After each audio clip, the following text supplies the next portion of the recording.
Your first struggle isn't what you'd think. It is not a fight to stay afloat, but a quiet, confusing battle to sink.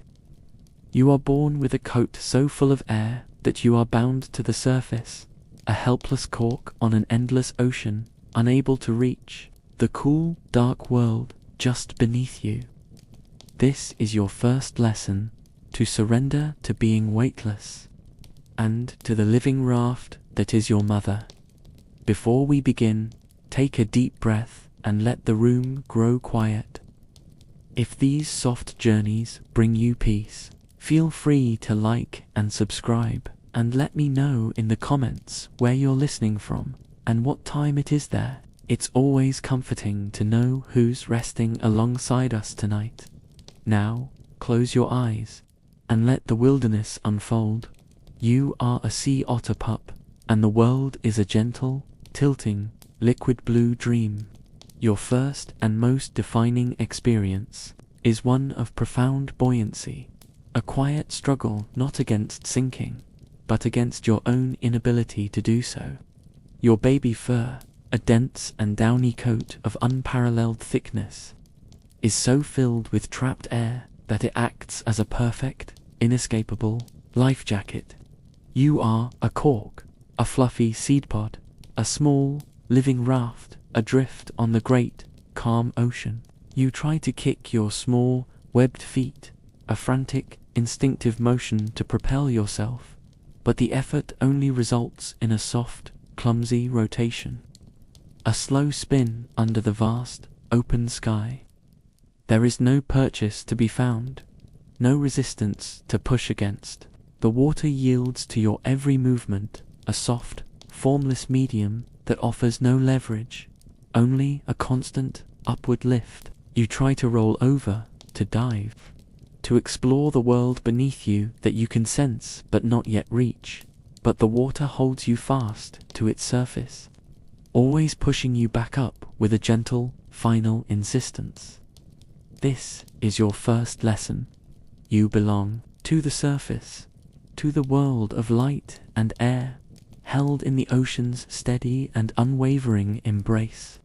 This isn't a harsh struggle, but a quiet, puzzling one, a wrestling match with a soft, invisible force that will always, gently, win. Each time you push down, the ocean pushes back, and you bob back to the surface with a soft splash, the world righting itself around you once more.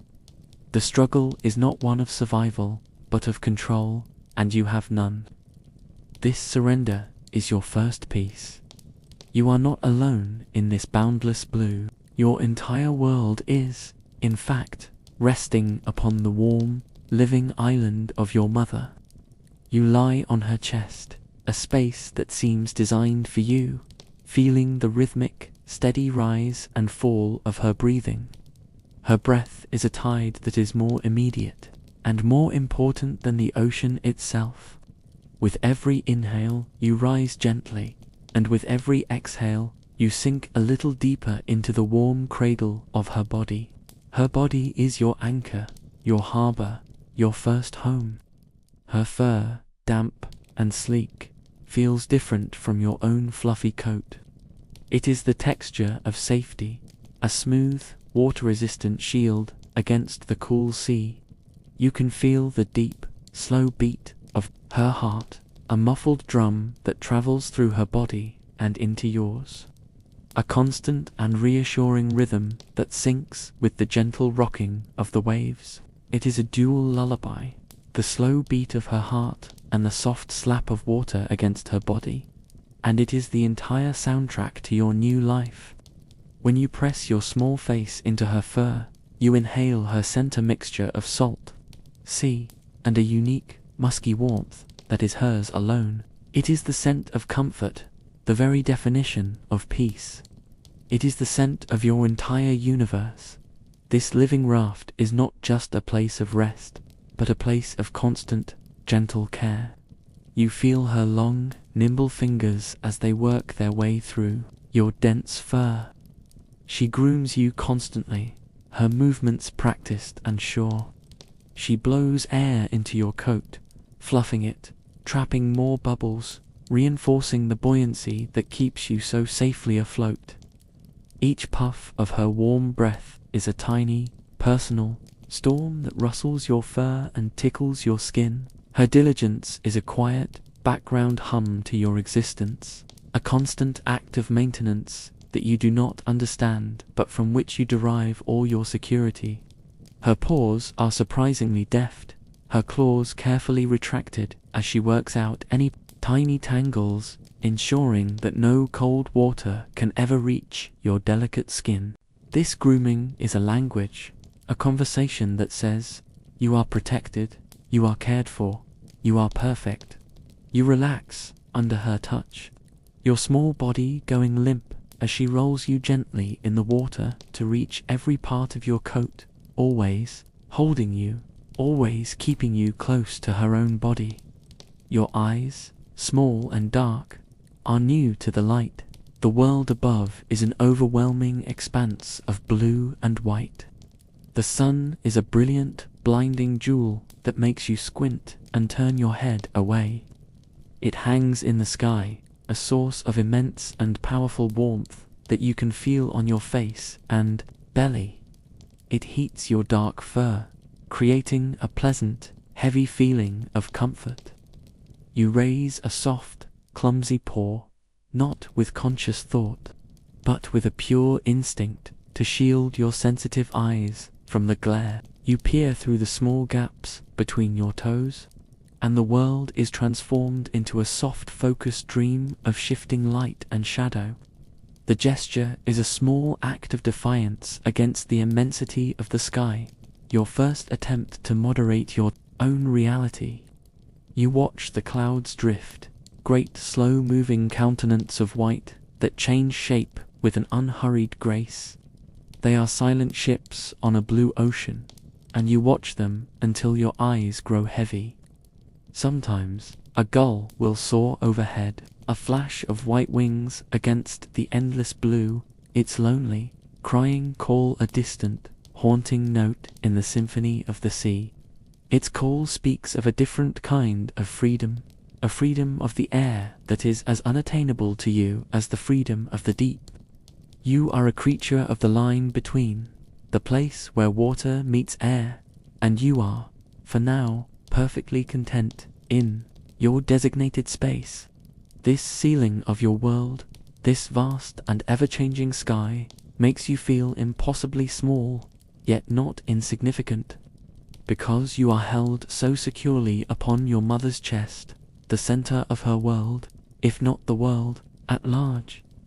The ocean itself is a constant source of sensation, a story told in temperature, motion, and sound. You feel the cool water as it seeps into the outer edges of your fur, a pleasant chill that contrasts with the warm sun on your belly.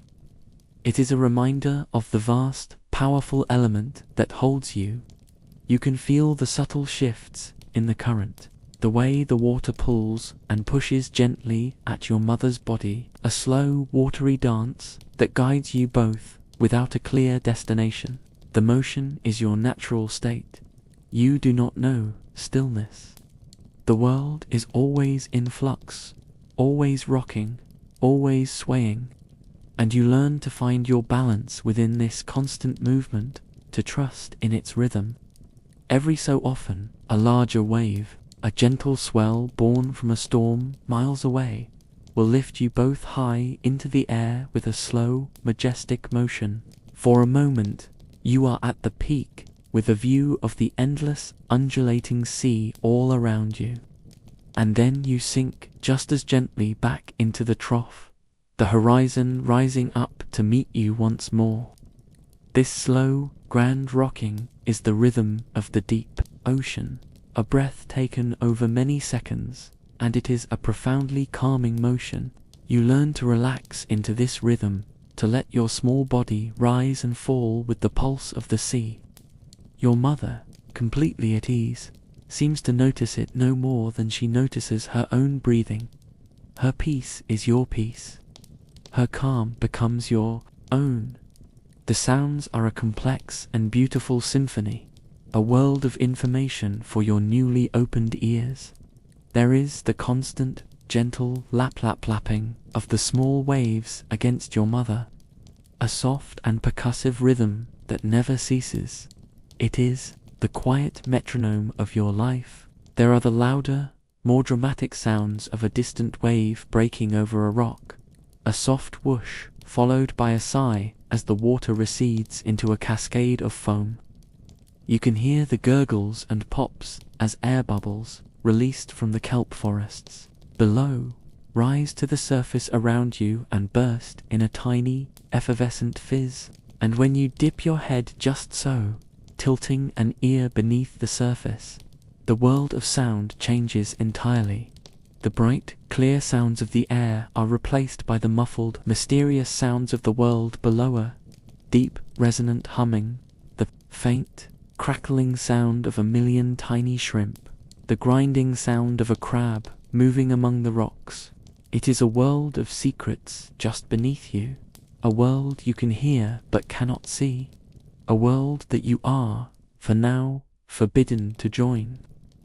The boundary between these two worlds of sound, the surface of the water, is a magical, shimmering membrane, and you are floating precisely upon it.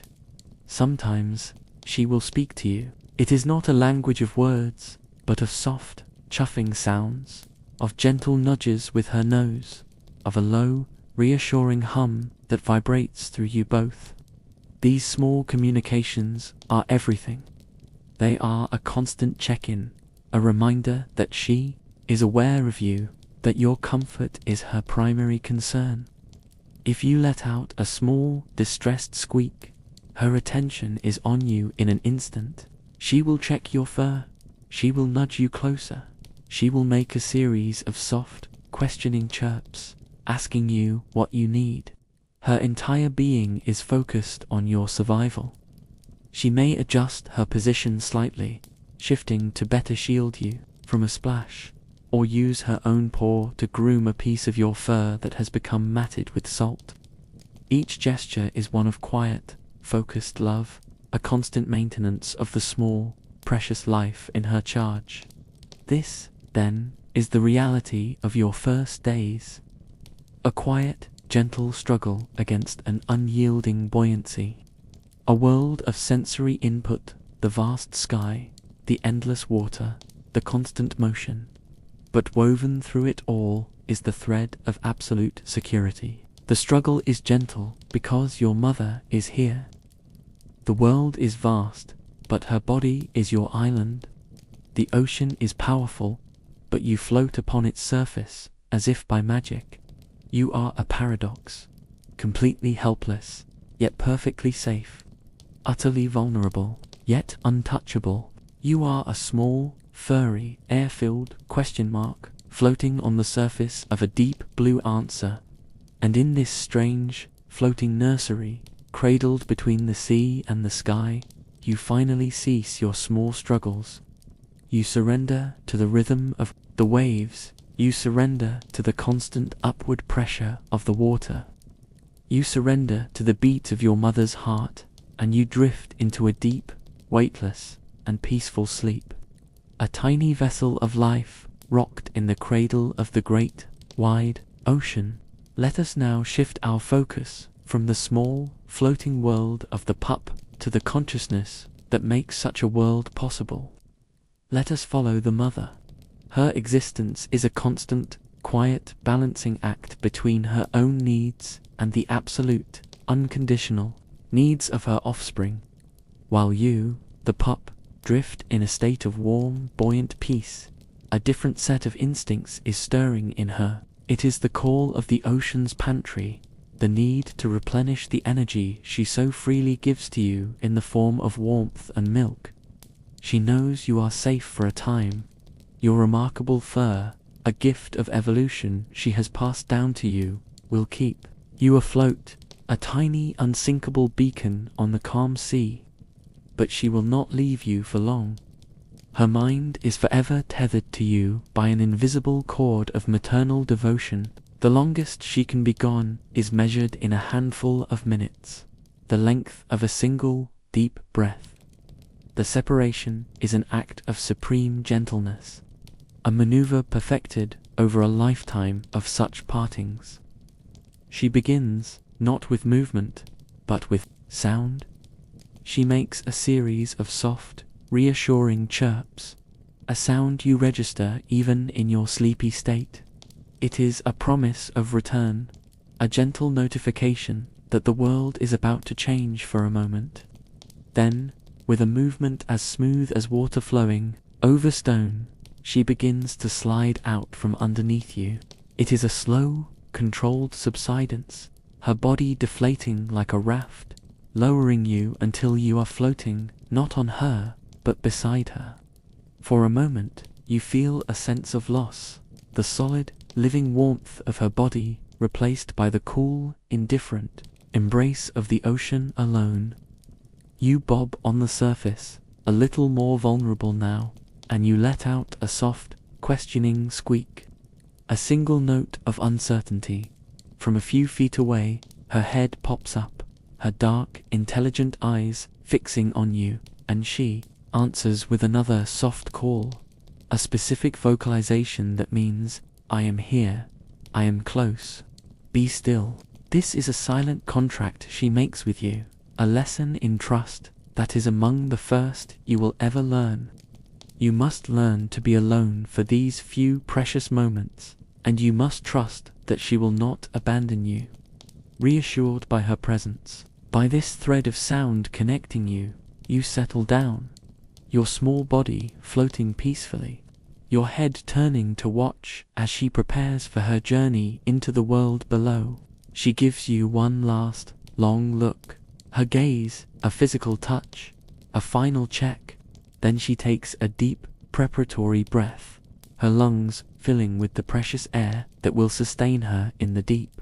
And then she dives. The movement is a study in fluid dynamics. Her sleek, powerful body, so perfectly adapted for this life, folds into itself and slices through the surface of the water with barely a ripple.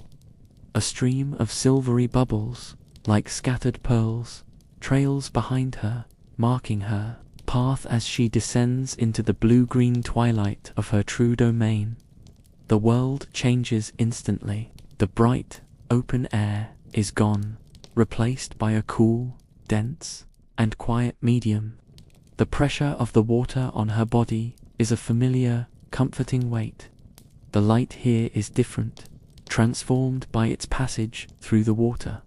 It is a world of moving sunbeams, of shafts of green and gold that pierce the gloom, illuminating the gentle, mesmerizing dance of particulate matter in the water. She has entered the giant kelp forest, an underwater cathedral of immense, swaying life. The kelp fronds, some reaching over 100 feet from the seafloor to the surface, are like great, leathery, golden-brown ribbons. They sway in unison, moved by the deep, slow currents, a silent, synchronized ballet that has been performed for centuries without an audience. The soundscape, too, is transformed. The sharp sounds of the surface world are gone, replaced by a deep, muffled quiet, a profound hush broken only by the sound of her own movement and the faint, ambient crackle of the reef. She navigates this forest with an expert's grace, her body weaving effortlessly between the thick, trunk-like stalks or stipes. She uses her powerful hind flippers in broad, sweeping motions to propel herself downwards, while her tail acts as a subtle rudder, guiding her path.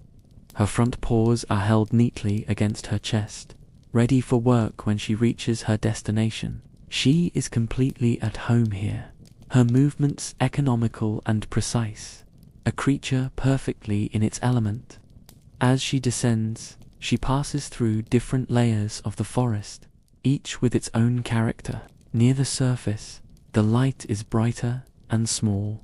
Silvery fish dart in and out of the denser parts of the canopy.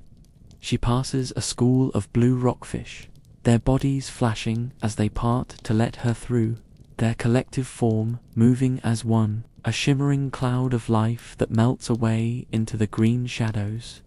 Deeper now, the light grows dimmer, the colors more muted, the golden greens give way to deeper olives and browns. Here, the life is slower, more deliberate. A large, solitary sheephead fish, with its distinct, blocky head, swims slowly by, its movements regal and unhurried. On a thick kelp stalk, a line of tiny iridescent blue snails makes a slow-motion pilgrimage, grazing on the film of algae. She notices these things, not with the sharp focus of a predator, but with a general ambient awareness. They are the familiar citizens of her world, the quiet neighbors she passes on her daily commute. The feel of the kelp itself is a constant sensation, the smooth, leathery fronds occasionally brushing against her fur as she passes.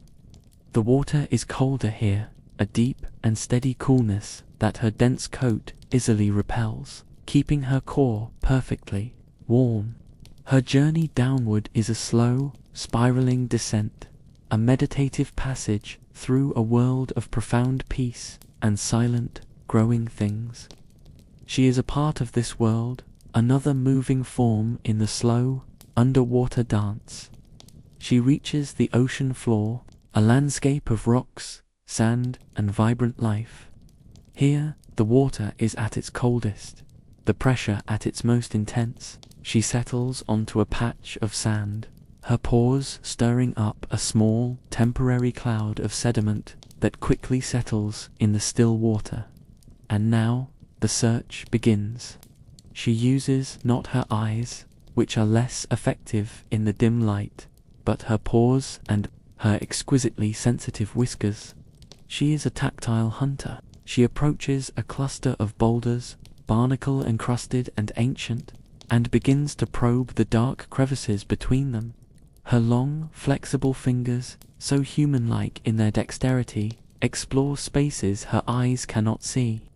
Her whiskers brush against the surfaces, transmitting a wealth of information about texture, shape, and the faint water movements that might betray hidden life.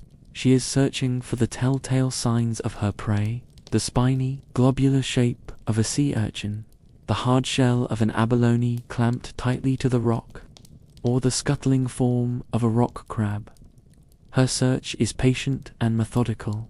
She investigates one crevice, finds it empty, and moves on to the next, her movements calm and rhythmic. There is no frustration, only a quiet diligence, the steady rhythm of a task she has performed thousands of times. This patient exploration is a form of deep focus, a state of being completely absorbed in the present moment. She is not thinking of the pup on the surface or the passing time. Her entire consciousness is concentrated in the tips of her fingers as they explore the rocky terrain. After a few moments of searching, her paws find what they are looking for. Tucked deep within a rocky crack is a large, purple sea urchin. She works her paws around it, carefully avoiding the sharp but brittle spines, and with a deft, practiced twist, she pries it loose from the rock. But she is not done. One urchin is not enough to justify the energy of the dive. She takes the urchin and tucks it into a special, loose pouch of skin under her left foreleg, a natural pocket designed for carrying such things, a feature unique to her kind. Then, she continues her search. A few feet away, she finds another, and then a third. She collects them, securing each one in her pouch. Now, she needs her tool. She scans the seafloor, ignoring the thousands of ordinary pebbles and stones. She is looking for a specific one. She has a sense of what makes a good tool the right weight, the right smoothness, the right shape to fit comfortably in her paw. She has a favorite stone she often uses, one she has kept for weeks. But if she cannot find it, she will select a new one. Today, she finds a flat, palm-sized stone, worn smooth by the endless action of the waves. It is perfect. She picks it up, tests its weight with a gentle toss of her paw, and satisfied, tucks it into her other pouch. Her foraging is complete. Her lungs are beginning to burn. The need for air is becoming a pressing, undeniable command. She kicks off from the bottom, her powerful hind legs driving her upwards. She is a sleek torpedo of brown fur ascending through the vertical forest. She keeps her body streamlined, her precious cargo of food and tool held securely in their pouches. Her ascent is more urgent than her descent, but no less graceful. She rises past the swaying kelp, through the shafts of light, towards the shimmering, silvery ceiling that is the surface of the water. She breaks through with a soft explosion of breath, exhaling the old, carbon dioxide-rich air and taking in the new in one powerful, life-affirming gasp.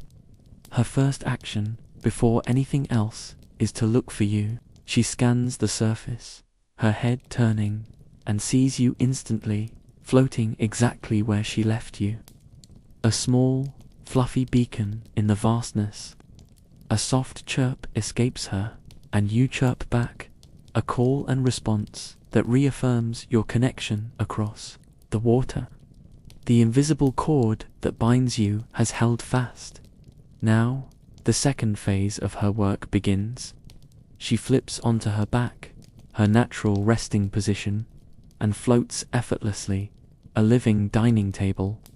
She reaches into her pouch and pulls out the flat stone, placing it carefully on her chest. It rests there perfectly, a small, portable anvil. Then, she retrieves one of the sea urchins.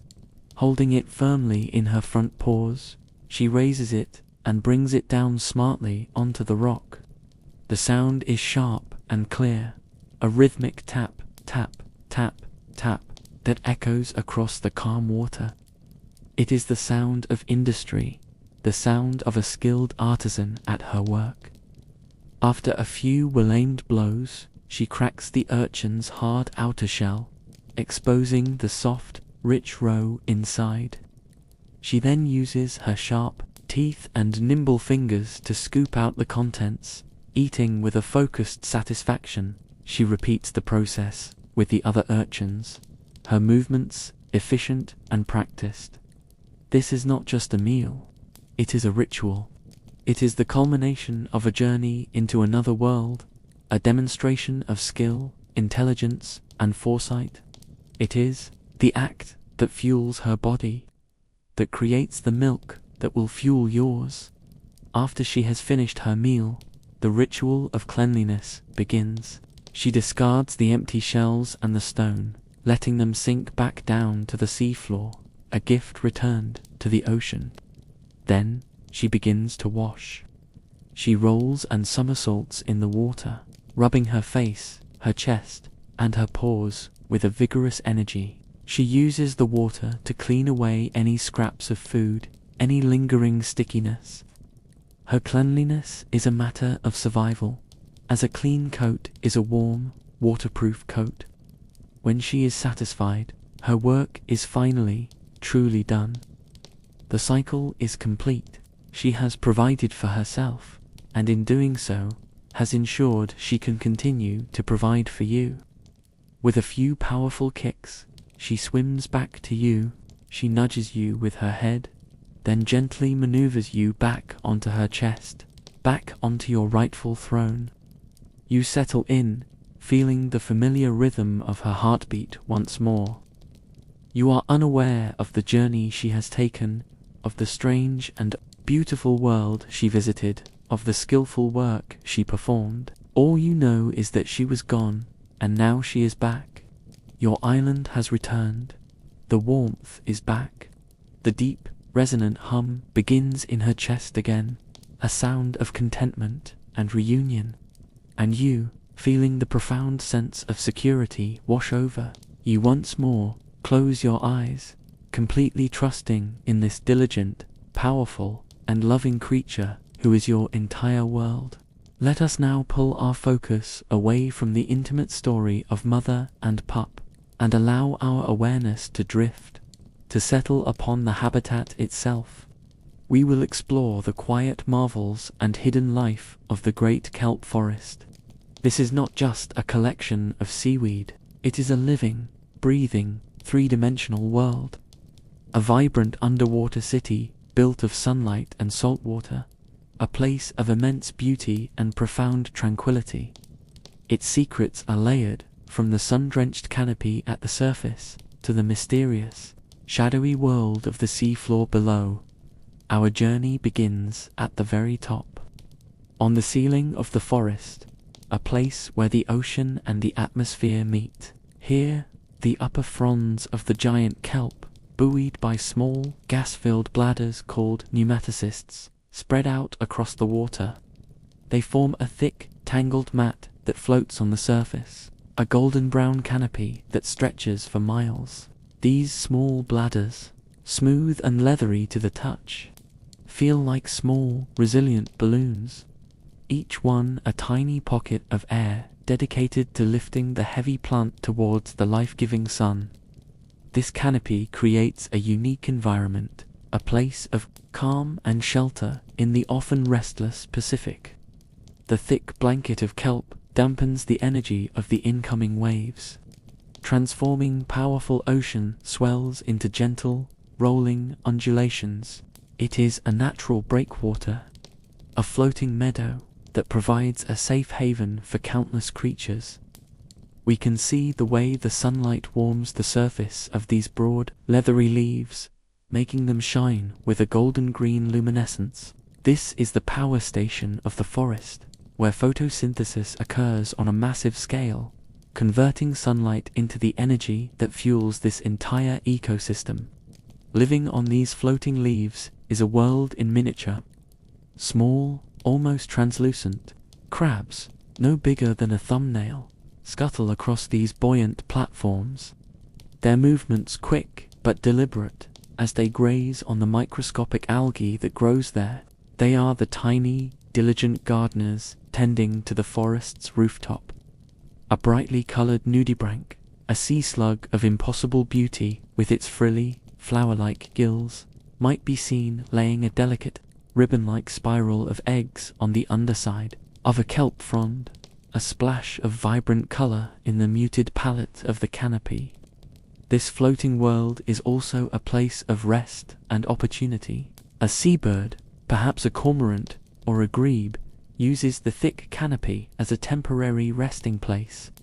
It floats peacefully in the sheltered water, meticulously preening its waterproof feathers, completely at ease. It knows that the water beneath the kelp is rich with the small fish it preys upon. The canopy is both a dining room and a lounge. It is the forest's gentle, welcoming handshake with the world of air and light. A place of profound peace created by the collective effort of millions of tiny, buoyant air sacs, all reaching for the sun. Now, let us slip beneath this canopy, leaving the bright surface world behind. We dive down into the mid-water, the heart of the forest, and the world is transformed. The sounds become muffled, the light becomes ethereal, and the frantic energy of the surface gives way to a slow, graceful, three-dimensional dance. This is the sunlit cathedral. The long, elegant stalks of the kelp, the stipes, rise from the darkness below like the pillars of an ancient, submerged temple. They are not rigid, but flexible and strong, swaying in perfect unison with the deep, invisible currents of the ocean. To witness this is like watching a great lung breathe, a slow, silent, and hypnotic rhythm that governs all life within this space. The feeling here is one of awe and reverence, of being in a place that is both ancient and intensely alive. The light here is the true magic. It is no longer the harsh, direct light of the sun, but a filtered, sanctified light. It streams down from the canopy above indistinct shafts, like the light pouring through the stained glass windows of a great cathedral. These god rays pierce the green-gold water, illuminating swirling clouds of plankton and tiny, shimmering organisms that drift on the currents. The light creates a constant play of shadow and brilliance, a moving, living tapestry that is never the same from one moment to the next. The water itself seems to hold the light, glowing with an internal luminescence. Life in the mid-water moves at a different pace. We observe a large, solitary Garibaldi, a fish of such a brilliant, fiery orange that it seems to be lit from within. It moves with a calm and stately grace, patrolling its territory amongst the kelp stalks. Its color a startling and beautiful contrast to the muted greens and browns of the forest. Its movements are unhurried, confident, the master of its small domain. From the deeper shadows, a gently pulsing jellyfish may emerge, its translucent bell contracting and expanding with a hypnotic rhythm. Its long, delicate tentacles trail behind it like a ghostly veil. It is a creature of pure grace, a living embodiment of the ocean's gentle currents, drifting without will or destination, a perfect expression of surrender to the water that holds it. The kelp fronds themselves are home to countless smaller creatures. If you look closely at a single blade, you might see a colony of bryozoans, tiny filter-feeding animals that create a delicate, lace-like pattern on the surface of the kelp. It is a living embroidery, a secret texture that adds to the richness and complexity of this world. This sunlit, swaying, silent realm is the soul of the forest, a place of deep peace and constant, gentle motion. Let us descend further still, following the long, elegant stipes down to the very floor of the ocean. The light here is much dimmer, the water colder, the pressure more intense. Here, at the base of each giant kelp, is the structure that anchors it to the world, the holdfast. It looks like a tangled, chaotic knot of roots, but it is not a root system. Its sole purpose is to cling, to hold on to the rocky seafloor with immense strength, ensuring that the great plant is not torn away by powerful storms or currents. The holdfast is the forest's anchor, its foundation of quiet, stubborn strength, and it is also a secret city. The tangled, multi-layered structure of the holdfast, with its hundreds of tiny nooks, crannies, and crevices, creates a perfect, fortified apartment building for a staggering variety of miniature sea creatures. It is a microcosm of the entire reef, a bustling metropolis where life is lived on a smaller, more intimate scale. If we were to peer inside, we would find a world of hidden wonders. Brittle stars, with their long, delicate, snake-like arms, weave themselves through the gaps, their movements surprisingly quick as they scavenge for tiny particles of food. Their arms might break off in a struggle, but they will regrow, a testament to the resilience of life here. Countless tiny snails and limpets cling to the surfaces, their slow, methodical grazing paths leaving invisible trails.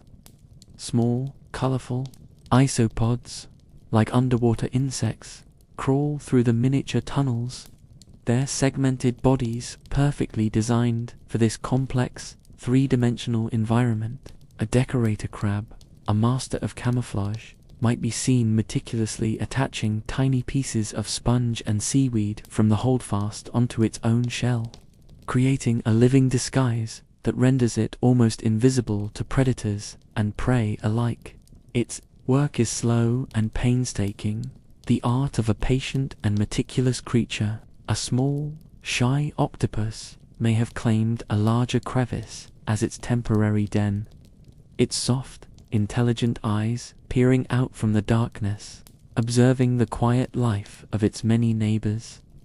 The holdfast is a fortress, a nursery, and a hunting ground for these small creatures. It provides them with shelter from larger predators and a steady supply of the drifting food that the currents bring.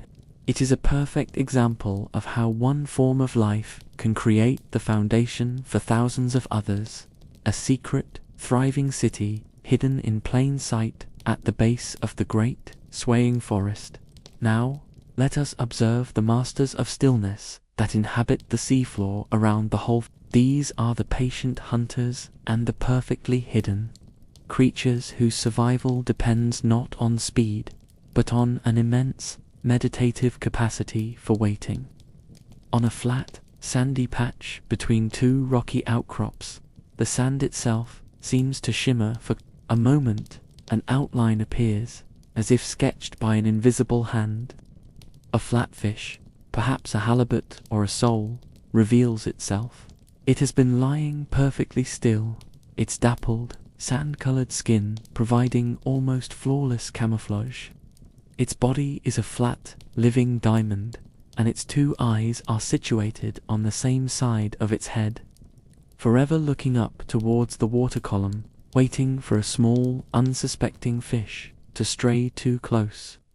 It can lie motionless like this for hours, its breathing slow, its presence all but erased from the world. To watch it is to watch a lesson in profound patience, a creature so in tune with its environment that it becomes a part of it. Not far away, resting among the algae-covered rocks, is another master of disguise. At first glance, it appears to be just another lumpy, textured rock, but a flicker of movement from a pectoral fin reveals it to be a scorpion fish. Its mottled, textured skin, covered in small flaps and tassels, mimics the surrounding environment with breathtaking accuracy. It too is waiting. It sits with an almost philosophical stillness, its large mouth turned downwards in a permanent frown. It does not chase its prey. It simply waits for its prey to come to it, for a small crab or fish to wander into striking range. Then, in a blur of motion too fast for the eye to truly follow, its mouth will open to an impossible size, creating a vacuum that sucks the unfortunate creature in. But for now, and for the long minutes and hours before that moment, there is only stillness. There is only the slow, rhythmic push of water through its gills. Its existence is a long, quiet meditation, punctuated by brief moments of explosive action. These hidden creatures are another secret of the forest, a reminder that not all life here is in constant, gentle motion. Some of the most successful inhabitants are those who have mastered the art of doing absolutely nothing. Finally, let us turn our attention to the most powerful and pervasive force in this entire ecosystem. Something that is felt but never truly seen, the ocean current. The current is the forest's invisible river, its circulatory system, its lifeblood. It is a slow, steady, and immensely powerful movement of water that dictates the rhythm of everything within it. It is the force that makes the kelp stalks sway in their deep, hypnotic dance. It is the silent conveyor belt that transports the drifting plankton, the tiny, teeming life that forms the base of the entire food chain. The current brings nutrients from the deep, colder waters, feeding the kelp and allowing it to grow at its astonishing rate. It is a constant, gentle pressure, a presence that shapes the very structure of the reef, eroding rock over millennia and creating the sandy patches where the flatfish now lie in wait. This unseen current is also responsible for a phenomenon known as marine snow. From the sunlit world of the canopy and the midwater, a constant, gentle rain of organic particles drifts slowly downwards. This snow is composed of all manner of things: dead plankton, shed mucus, fecal pellets, tiny remnants of life from the world above. It is a slow, silent, and continuous shower of nutrients, a gift from the upper layers of the forest to the darker world below. As it falls, it provides food for filter-feeding organisms like the bryozoans on the kelp fronds and the small creatures within. The holdfast dot and what finally settles on the bottom becomes the domain of the ultimate recyclers. A large, lumpy sea cucumber moves with incredible slowness across a patch of sand, ingesting this nutrient-rich sediment. It is a living tube that methodically cleans the seafloor, day in and day out, a slow-motion act of purification. A bat star, a sea star with thick, webbed arms, glides slowly over the rocks. A patient opportunist, another member of the cleanup crew that ensures nothing from the gentle rain goes to waste. The collective effort of these humble creatures is a silent, continuous process of renewal. They are the forest's quiet foundation, the final link in a chain that begins with the sun. Their slow, rhythmic, and purposeful movements are a final, deep, and soothing secret of the habitat, a testament to the interconnected and cyclical nature of all life in the great, gentle wilderness of the ocean. As the day begins its long, slow exhale, the world on the surface of the ocean undergoes a profound and beautiful transformation. The sun, which for hours has been a brilliant, white-hot point in the sky, now dips towards the horizon.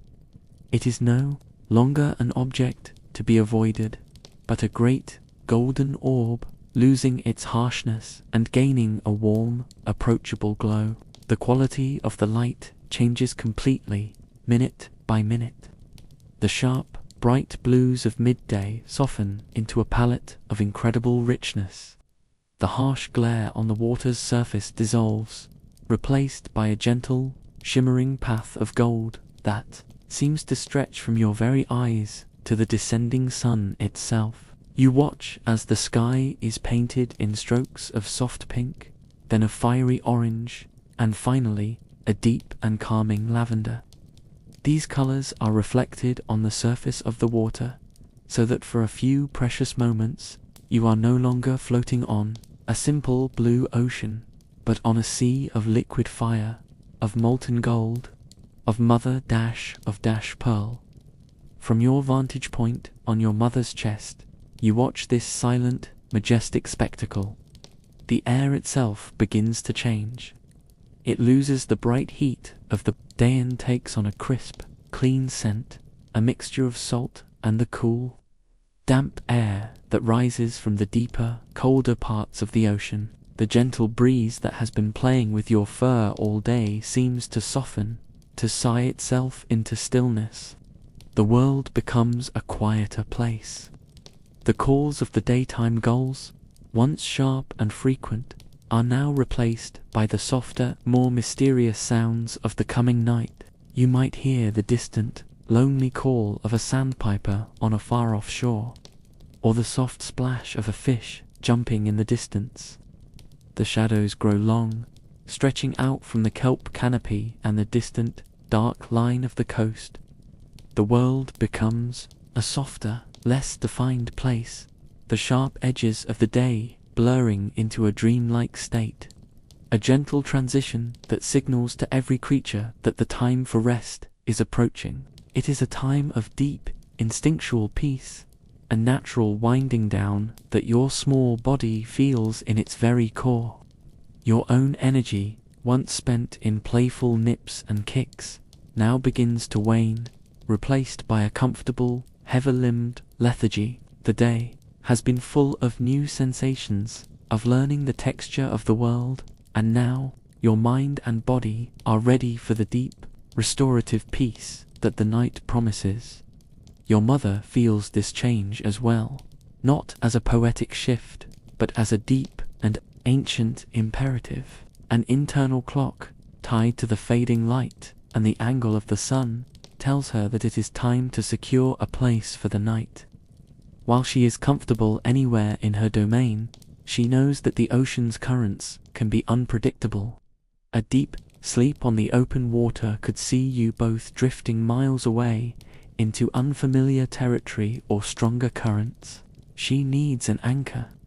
Her movements, which had been a gentle, aimless drifting, now become more purposeful. She begins to swim, her powerful hind flippers propelling you both through the water with a steady, determined rhythm. You are no longer just floating. You are traveling with intent, a small passenger on a very important mission. Her head is raised slightly higher out of the water, her keen eyes scanning the vast kelp beds around her. She is not just looking for kelp. She is looking for a particular kind of place, a specific configuration of plants that she knows from experience will provide the best shelter for the long, dark hours ahead.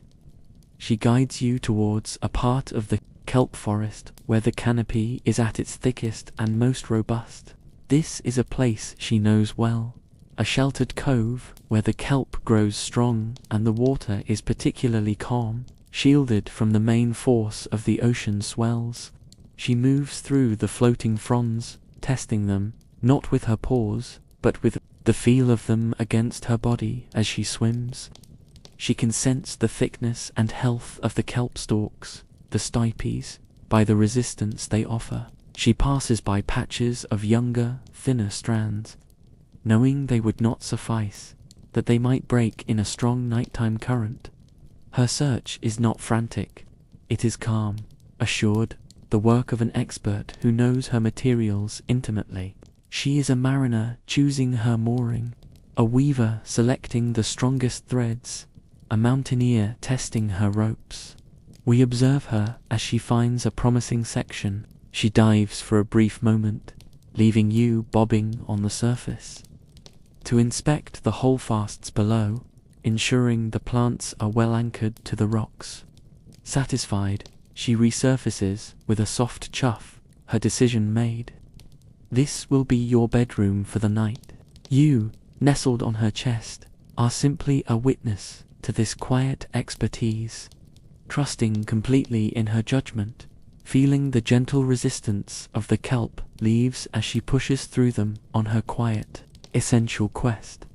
Having found the perfect location, a small, protected clearing surrounded by thick, strong kelp, the final and most important ritual of the day begins. This is the ritual of anchoring, the act of binding yourselves to the forest so you may safely sleep. It is a slow, deliberate, and almost ceremonial process. Your mother begins by grabbing a thick, leathery strand of kelp with her front paws.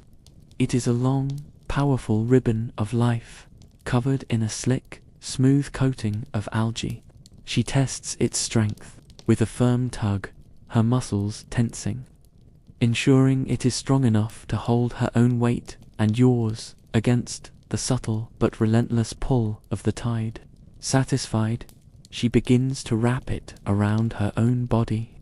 She rolls in the water in a slow, graceful, spiraling motion, her movements fluid and practiced.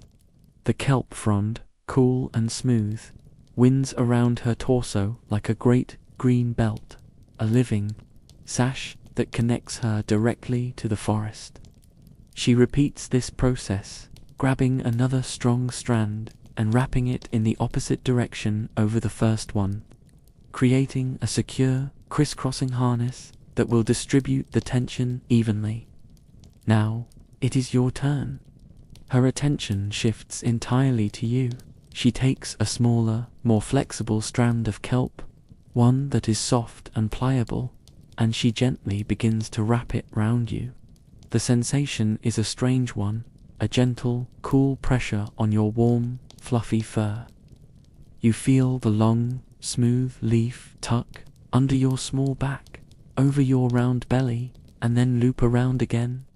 The kelp is not tight or restrictive, but it is firm. It is a swaddling, a gentle binding that holds you close to her and prevents you from floating away should you roll off her in your sleep.